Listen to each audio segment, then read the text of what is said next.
Morning Catechism. Last week we began a series of lessons on Eucharist questions, which we're going to do for a number of weeks. And today I would just like to continue with those questions. Here's an interesting one.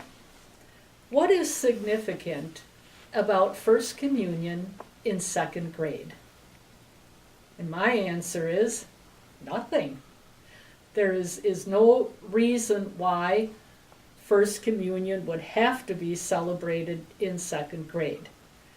The Catechism of the Catholic Church refers to age 7 as the age of reason, so you would not have a child under the age of 7 receiving First Communion. Most children in second grade are 7 or 8 years old. Most of them are 8, and so they certainly can receive according to the Catechism. Back in the early 1900s, Pope Pius X said that the Eucharist should not be denied to children. And since that time, the Eucharist has been celebrated for the first time to children in grades 2 or 3. Before that, it was celebrated in 8th grade or 7th grade, something like that. As a catechist and as a director of religious education, I would have to honestly say I have some questions. If a child is raised in a family where the family goes to church weekly, and the child understands something about Jesus, and the child understands that in the Mass the bread and wine really do become the body and blood of Christ, I have no problem. I have no problem. And the one requirement for children is that they do understand that the bread and wine are changed during the Mass and become Jesus himself.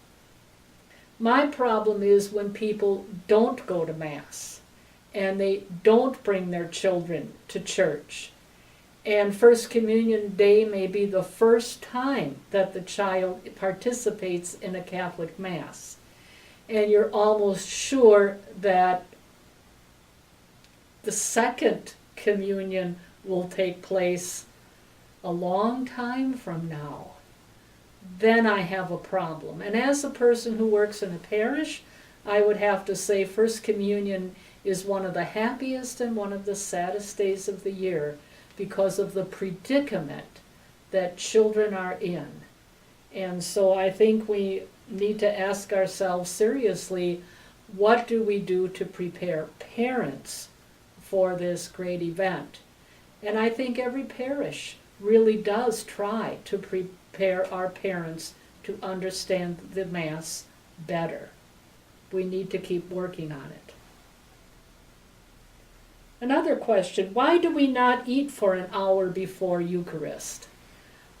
Not eating or drinking anything except water or medicine 1 hour before the Eucharist is a very short period of fasting. And we fast from other food and drink in order that we may hunger for the Lord and in order that we may desire Jesus Christ, that we may realize that he is the fulfillment of all our desires. And by the way, as we talk about not eating or drinking, it's really not respectful to chew gum in church. What does the person do when communion time arrives? Do they swallow the gum? Well, then they're breaking their fast. If they put the gum in their mouth within an hour before communion, are they not swallowing the sugar and breaking the fast? These are some things to think about because it does happen quite often, and personally it just does not look nice to have people chewing away at gum during the sacred liturgy.